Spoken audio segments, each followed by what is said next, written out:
Как да направиш квантов скок за 7 дни и да промениш живота си, ако искаш да промениш начина, по който мислиш, чувстваш и действаш? Следвай тези 7 стъпки всеки ден. Стъпка 1. Постави си кристално ясна цел.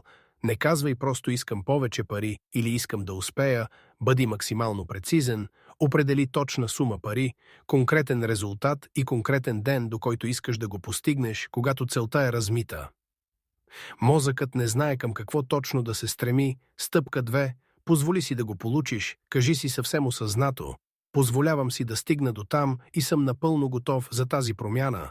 Много често хората искат нещо на думи, но вътрешно дълбоко в себе си не вярват, че го заслужават. Ако имаш това вътрешно спиране, подсъзнанието ти постоянно ще те връща към познатата ти стара среда. Стъпка 3.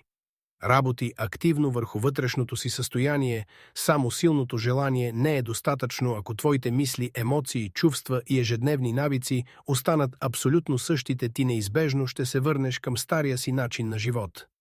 Вътрешната нагласа трябва да съответства на новата ти цел. Стъпка 4. Игнорирай настоящите обстоятелства. Не позволявай на сегашната ти реалност и временните трудности да определят бъдещето ти или да те разколебават. Насочи цялото си внимание към живота, който искаш да създадеш, и се дръж така, сякаш вече си постигнал това, за което мечтаеш. Стъпка 5. Поддържай силен фокус. Всеки ден връщай вниманието си към новата цел, отново и отново през целия ден.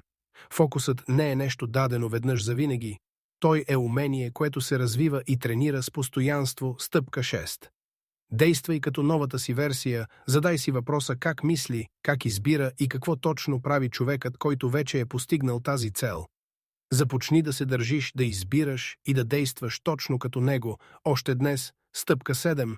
Поддържай енергията си на високо ниво.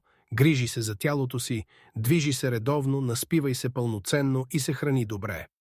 Когато човек няма физическа и психическа енергия, много по-лесно се поддава на умора и се връща обратно към старите си вредни навици.